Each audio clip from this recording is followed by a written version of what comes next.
इच्छाएं सिर्फ एक व्यक्ति की पूरी होती, वो होता है संत। संत की इच्छा पूरी इस तरह होती है कि उसकी इच्छा समाप्त हो जाती है। उसकी इच्छाएं समाप्त हो जाती हैं, उसकी इच्छा कोई रहती नहीं, यहाँ तक कि उसकी जीने की इच्छा भी नहीं रहती। तो क्या वह आत्महत्या कर लेता है? नहीं, आत्महत्या इसीलिए नहीं करता क्योंकि इसकी इच्छाएं गिर जाती हैं एक असत्य को जानने के बाद।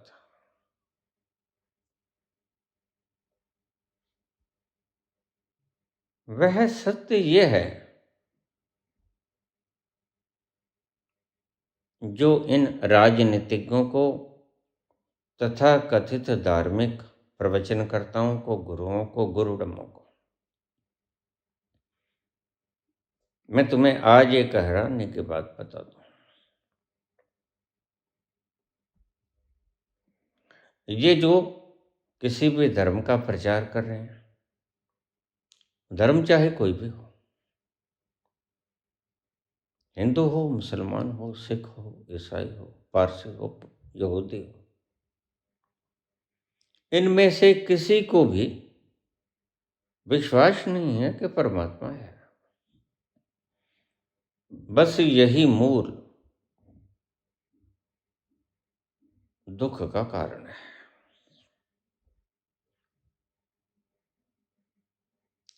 कितना भी तुम्हें समझा ले, कितने भी शिष्य इकट्ठे कर ले, कितने भी सब्सक्राइबर इकट्ठे कर ले, कितने भी भाषण कर ले, कितने भी शिष्य बना लें प्रेज करने वाले, कितने भी मनादी करा लें, लेकिन एक बात को मेरे याद रखना, इन्हें भरोसा नहीं है कि परमात्मा है। और काम करता है भरोसा, और भरोसा कागजी भरोसा नहीं, दर्शन का भरोसा। जो किसी की किताब पढ़ के आ जाए, शास्त्र पढ़ के आ जाए, कोई धार्मिक ग्रंथ पढ़ के आ जाए, वो परमात्मा का विश्वास कागजी है, आत्मघाती है। इसको पढ़ने के बाद तुम ये मान लोगे कि हाँ, मैं ज्ञानी हो गया। वस्तुतः तुम अज्ञानी रहोगे। ये बहुत बड़ी सत्य की बात तुम्हें मैंने आज समझाई। तुम्हारा गुरु चाहे कोई भी हो, चाहे तुम नास्तिक हो,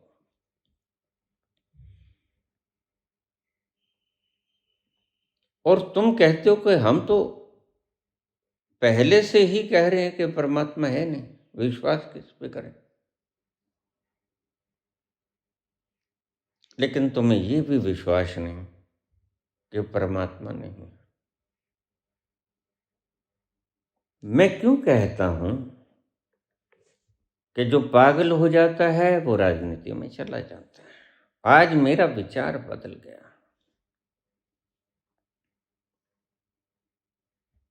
पहले कहता था जो राजनीति में चला जाता वो पागल हो जाता। आज मैं कहता जो पागल हो जाता वो राजनीति में चला जाता। ढूंढ ढूंढ के थक जाता है आदमी। और दो ही बातें हैं, या तो तुम कहोगे वह है नहीं परमात्मा, मार्कस हो जाओगे, तुम चार्वाक हो जाओगे, तुम नीत्से हो जाओगे, या तुम कहोगे कि वह है, परमात्मा है। तुम मंदिर जाओगे, गुरुद्वारा जाओगे, मस्जिद जाओगे, चर्च जाओगे, तुम पूजा करोगे, प्रार्थना करोगे, षोडशोपचार पूजन करोगे, नमाज पढ़ोगे, सारे त्योहार मनाओगे, लेकिन एक बात को ख्याल में रखना, ये सारे कर्म कांड हैं। यह दर्शन से नहीं आते, यह तुम्हारी मान्यताओं से आते हैं। तो एक बात मैंने कही, इसको हृदय में उतार लो।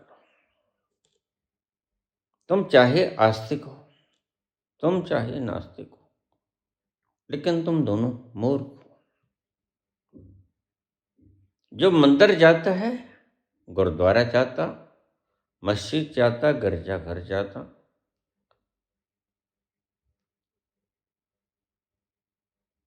वह पागल है, क्योंकि उसे पता ही नहीं कि ईश्वर है भी कि नहीं। और भला ये व्यर्थ की यात्रा क्यों कर रहे हो? हज यात्रा, तीर्थ यात्रा, ये काहे कर रहे हो? ये सब तुम्हारे मान्यता आधारित फोकी फिलॉसफी है। यह ज्ञान नहीं है, यह तुम्हारी मान्यता है। और मान्यताएं सच तब होती हैं जब तुम दर्शन कर लेते हो।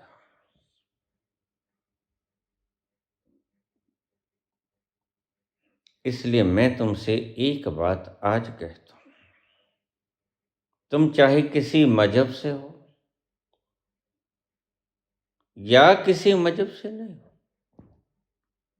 नास्तिक होना भी एक तरह का मजहब में होना है। नास्तिकता भी एक मजहब है, आस्तिकता भी एक मजहब है, वो भी एक तौर तरीका है।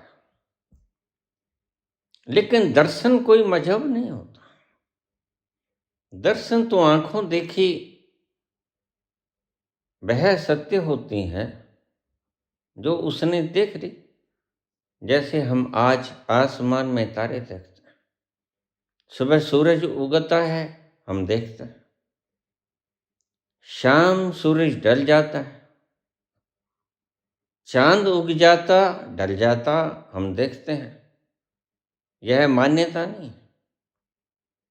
फूल खिलते हैं बागों में, हम देखते हैं, सुगंध आती है, हम सूंघते हैं, आनंदित होते हैं।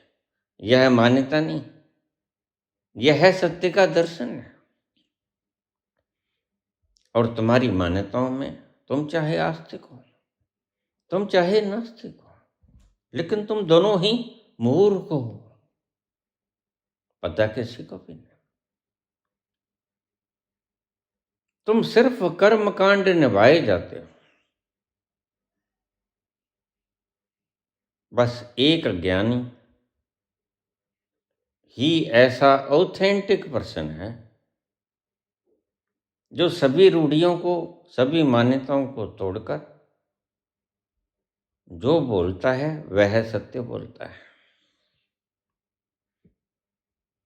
वह जो बोलता है अपना देखा बोलता है, किसी का कहा, सुना, पढ़ा, शास्त्र में लिखा वह नहीं बोलता। लिखा लिखी की है नहीं, देखा देखी बात। परमात्मा के उस आनंद के रस की बात न लिखने में आती, न देखने में आती।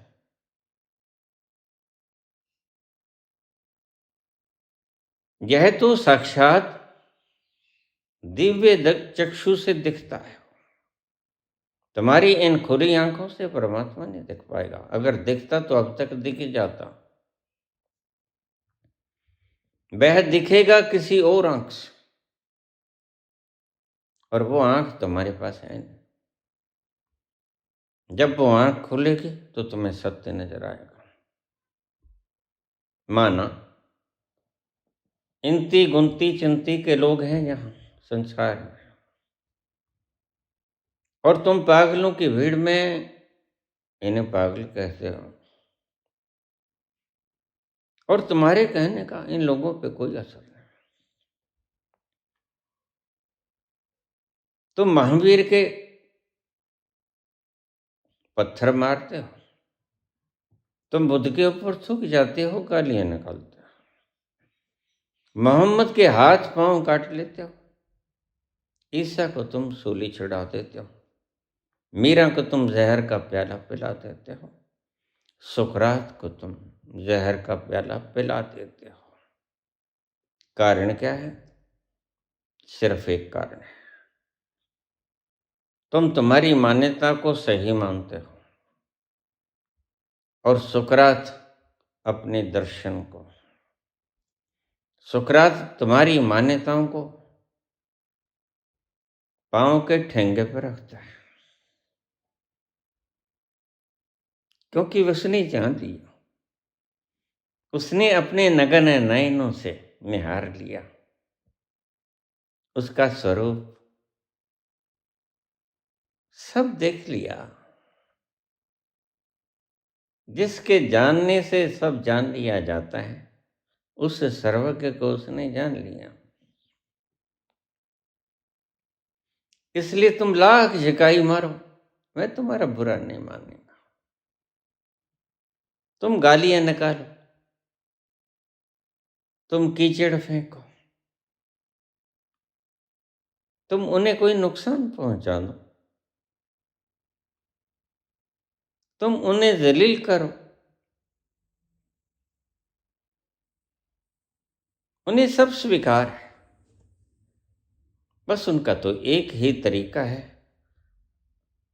और जिसने वह दर्शन कर लिया सत्य, उन सब का एक ही तरीका होता है। कबीर कहते हैं, सबे सियाणे एक मत। ऐसे ही लोगों को कबीर सच्चे कहते हैं। मूर्ख अपनों अपनी, बस एक मत होते हैं सियाणे कि वह रस रूप है, रसो वैसा। और तुम तब तक भटकते रहोगे खंडहरों में, गुफाओं में, मंदिरों में, मस्जिदों में। भटकन नहीं होती हैं। काबा चले गए, तीर्थों पे चले गए, गंगा सागर चले गए, बद्रीनाथ, अमरनाथ, केदारनाथ, लेकिन ये सब नौटंकियां। कहीं जाने से तुम्हें सुकून नहीं मिलता, और अगर किसी को मिला हो तो बता दो।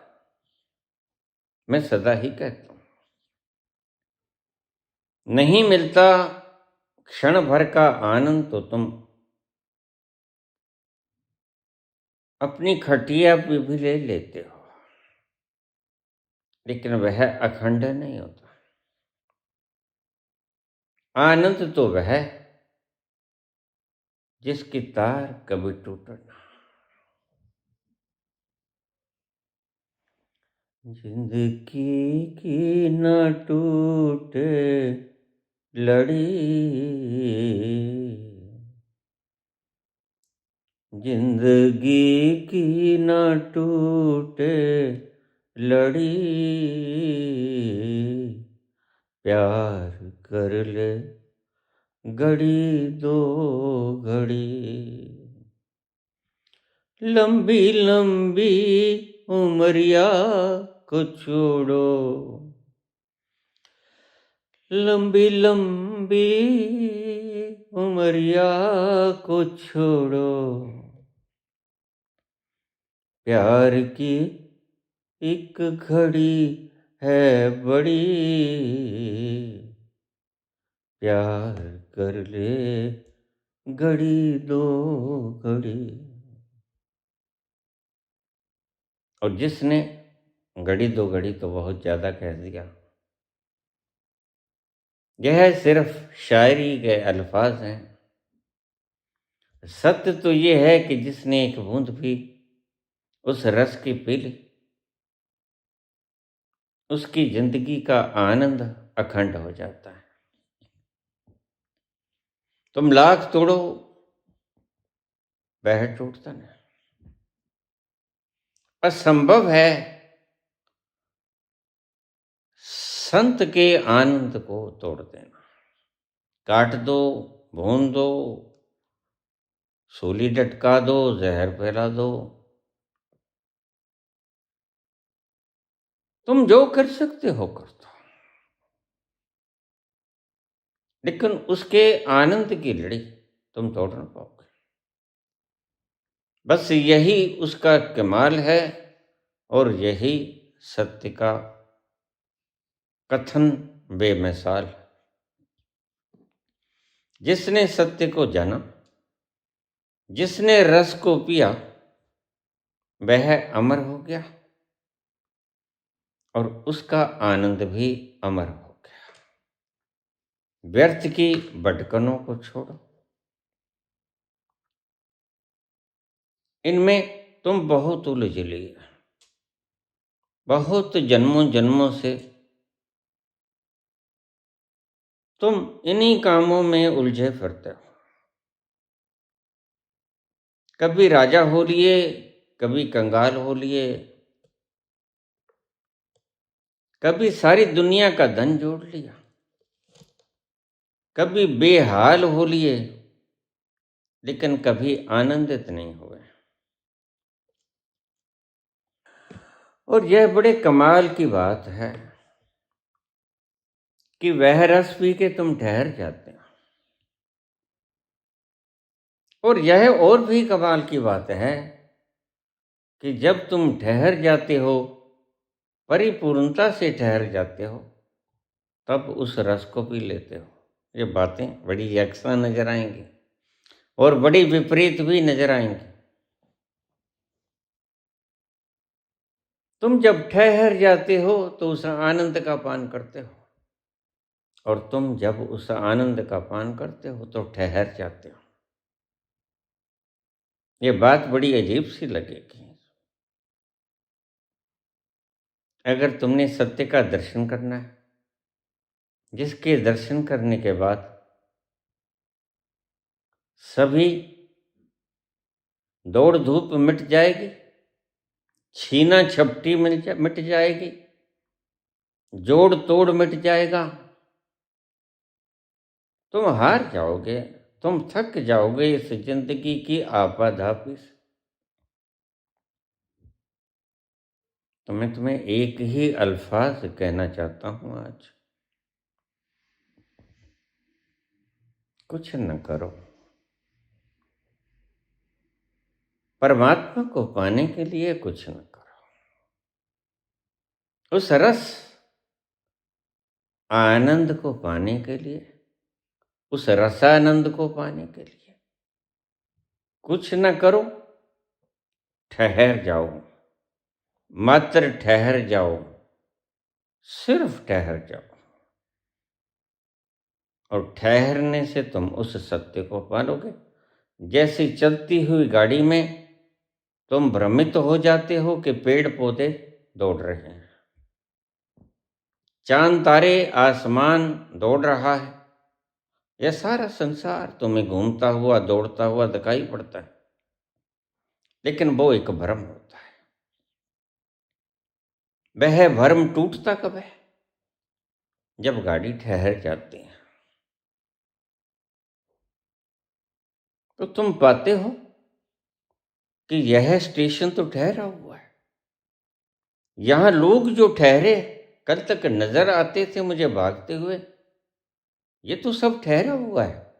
ये चांद तारे, ये दूर दूर जमीन, ये दूर दूर के नज़ारे, सब ठहरे हुए हैं। यह भेद क्यों उत्पन्न हुआ? पहले तुम दौड़ रहे थे, गाड़ी दौड़ रही थी, तुम उस गाड़ी के ऊपर सवार थे, गाड़ी के संग संग तुम भी दौड़ रहे थे, और तुम्हें भ्रम हो गया कि शायद ये चांद तारे दौड़ रहे हैं, ये वृक्ष, ये धरती, ये आसमान सब दौड़ रहा है, लेकिन कुछ भी नहीं दौड़ रहा, सब अपनी जगह ठहरा है। सत्य को जानने के बाद तुम उस रस को पहली बार पियोगे, और फिर पहली बार पीने के बाद तुम इस मैराथन की दौड़ से बाहर हो जाओगे। यह एक लक्षण है संत का। संत अगर तुम्हें दौड़ता दिखाई पड़े तो समझ लेना संतत्व में कुछ कमी है। संत अभी हो, क्योंकि जो आनंद रस पीने में है वह घूमने फिरने में, तीर्थ यात्रा करने में, हज मक्का में, गंगा सागर में नहीं। जो सुख छज्जू ते चुबारे, न बल्क न बुखारे। तो ठहराव में कैसे पहुंचे? इस चलती हुई गाड़ी से नीचे उतर जाओ, क्योंकि यह गाड़ी फिर चलेगी।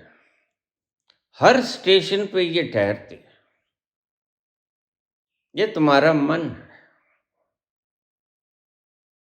इस गाड़ी से नीचे उतर जाओ। स्टेशन का मतलब ही होता है ठहरना, टू स्टे, ठहराव। स्टेशन के ऊपर आ जाओ, तुम ठहर गए हो। अब तुम दौड़ोगे नहीं, गाड़ी दौड़ेगी,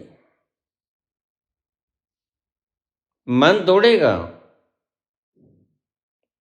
लेकिन तुम स्टेशन के ऊपर सितर बनते रहोगे और इस भागते हुए मन को निहारते रहोगे और जानते रहोगे यह दौड़ता हुआ मन मैं नहीं हूं। मन दौड़ता है जैसे पहले तुम्हें लगता था चांद सितारा दौड़ता है, वृक्ष धरती आसमान दौड़ता है, ऐसे ही अब लगेगा कि मन दौड़ता है। दौड़ना इसका स्वभाव है, तो तुम इसे दौड़ने दो। तुमने क्या करना है? तुमने कुछ भी नहीं करना है। तुम स्टेशन के ऊपर खड़े खड़े ठहर जाओ और तुम अपने आप में उतरने लगोगे। रोज गहरे होते चले जाओगे, रोज गहरे होते चले जाओगे। एक दिन तुम परम ठहराव के उस रसातल में पहुंच जाओगे जहां वह आनंद का सागर मौजूद है। फिर पाने को कुछ बाकी नहीं रहता। फिर तुम्हें उस दिन तुम सच्चे आस्तिक हो जाओगे। उससे पहले परमात्मा को मान लेना, महज मान लेना, नास्तिकता होती है। न मानना तो नास्तिकता होती है। ईश्वर को मानना दर्शन से पहले भी नास्तिकता ही होती है, तो तुमने जाना तो है नहीं।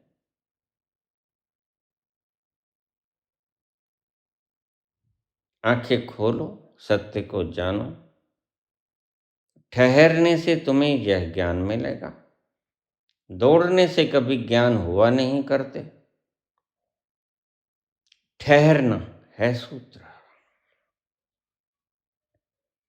मैं रोज बताता हूं तुम्हें और बार बार याद दिलाता रहूंगा जब तक सांस में सांस बाकी। और जिस दिन ठहर जाओगे उस दिन तुम आनंद से भरे हुए खजाने हो जाओगे। फिर तुम औरों को लुटाना। उससे पहले तुम औरों को मत लुटाना, क्योंकि तुम्हारे पास लुटाने जैसा कुछ है नहीं। लुटाने जैसी चीज इस सृष्टि में एक ही है और वह है आनंद का रस। वह अभी तुम्हारे भीतर है। अभी तो तुम खुद ही दौड़ रहे हो। अभी तुमने उस आनंद को पाया नहीं। अभी तो तुमने संसार के सुख पाए, संसार के साधन पाए, सुख होने के साधन पाए, रस नहीं पिया।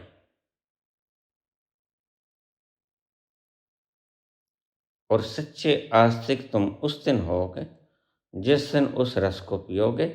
उस दिन जो ठहराव आएगा वो कालातीत होगा, उसको मृत्यु नहीं मार सकेगी। वहीं पे आके कृष्ण कहते हैं नैनम छिदन्ति शस्त्राणि, उसे कोई शस्त्र नहीं काटता। जो ठहरा हुआ तत्व है उसे शस्त्र नहीं काटता। नैनम छिदन्ति शस्त्राणि, नैनम दहति पावका, न चैनम क्लेदन्त्यापो न शोष्यति मारुता। फिर तुम आनंद में सदा झूमते रहोगे। इसको याद रखना, मन तुम्हारा बार बार तुम्हें बुलाने की चेष्टा करेगा, क्योंकि इस ठहराव में मन मरता है और मन कभी नहीं चाहता कि वह मरे। इसलिए वह तुम्हारे ठहरने में तुम्हारी इमदाद नहीं करेगा, वरन खलल डालेगा। उसे खलल डालने देना, उससे झगड़ा मत करना। धीरे धीरे वह चुप हो जाएगा, खलल डालनी बंद कर देगा और तुम धीरे धीरे परम ठहराव में चले जाओगे। यही है तुम्हारा गंतव्य। उससे बाद में तुम बांटने के योग्य हो जाओगे। उससे पहले तुम बांटने के योग्य नहीं हो, क्योंकि बांटने के योग्य आनंद ही हुआ करता है। सुख भी बांटने जैसी चीज नहीं। आनंद मात्र रस आनंद बांटने योग्य है। मैं तभी बांटोगे, फूल तभी बांटेगा सुगंध को जब वह सुगंध से भरा होगा। तुम सुगंध से पहले भरो। जमातों को इकट्ठा करने की चेष्टा मत करो, हालांकि मन तुम्हारा कहेगा। मन कहेगा शिष्य बना लूं, लेकिन मैं तुम्हें कहता हूं पहले गुरु होने के योग्य हो जाओ। और गुरु होने की योग्यता क्या होती है? तुम्हारे भीतर आनंद का वह सागर पैदा हो जाए और तुम उसमें अधिष्ठित हो जाओ, प्रतिष्ठित हो जाओ, जिसे कृष्ण कहते हैं अपनी प्रज्ञा में स्थित हो जा हे अर्जुन। फिर तुम बांटने के योग्य हो जाओगे। अभी मैंने कहा तुम्हारी दुनिया में तुम्हारे गुरु बांट रहे हैं, लेकिन आनंद नहीं है। वो एक छलावा है, बहुत छलावा है। इस छलावे में जो आ गया वह ठगा गया। अगर तुम्हें रस नहीं आता, आनंद नहीं आता, तो यह कोरी लफ्ज़ी है और लफ्जों से ना विकास हुआ करते हैं, ना आनंद आया करते हैं। मेरी इन बातों को गौर से सुनना, मनन करना, गुनना और फिर ठहरने का यत्न करना। एक दिन तुम पाओगे मैं जो बोल रहा था वह सत्य बोल रहा था। धन्यवाद।